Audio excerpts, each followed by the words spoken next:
బేగంపేటలోని Calvary academy of India మరో world రికార్డుకు సిద్ధమైంది. విద్యార్థులచే ప్రాచీన సంప్రదాయ వంటకాలను తయారు చేయించి ఔరా అనిపించింది.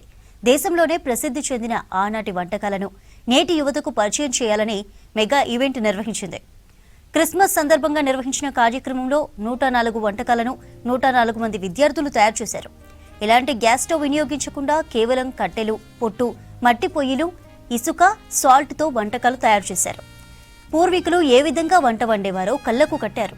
ప్రపంచంలో ఇలాంటి వంటకాలను ఎక్కడా ఏ దేశంలో నిర్వహించలేదని కలవరి అకాడమీ ఆఫ్ ఇండియా స్పష్టం చేసింది.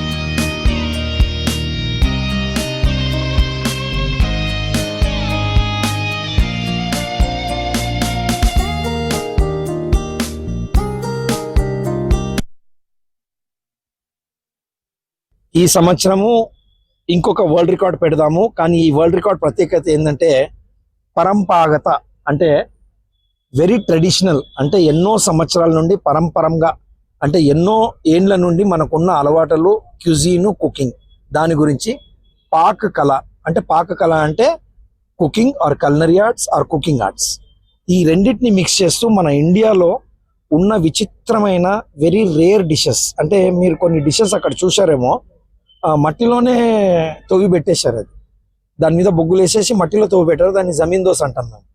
అది ఎందుకు అంటే కొన్ని వందల సంవత్సరాల క్రితము మనకు కుకింగ్ మీడియం లేనప్పుడు, కుకింగ్ ఫ్యూల్స్ లేనప్పుడు, కేవలం సూర్యకిరణాలతోటి ఆ ఎడారి వేడిలో ఆ ఇసుక వేడిగయ్యి దాన్ని ఉడికించిన దాన్ని తినేస్తుండేవాళ్ళు మనం. అలాగే మీరు ఇంకొక డిష్ చూడండి, అక్కడ ఇసుకలోనే కుక్ అవుతుంది. అది కూడా ఒక మీడియం ఆఫ్ కుకింగ్ ఉండే. తర్వాత సాల్ట్, అదొక మీడియం ఆఫ్ కుకింగ్ ఉండే. తర్వాత ఇప్పుడు అన్ని ఫ్యాట్స్, ఆయిల్స్ ఇవన్నీ రావడమేనే. కానీ మీరు ఓవరాల్గా ఈ 100 విద్యార్థుల డిషెస్ చూస్తే they are very very traditional, very authentic, very rare. అంటే మనకు ఒక రెస్టారెంట్, హోటల్లోనూ పోతే 90% ఈ డిషెస్ దొరకవు మీకు.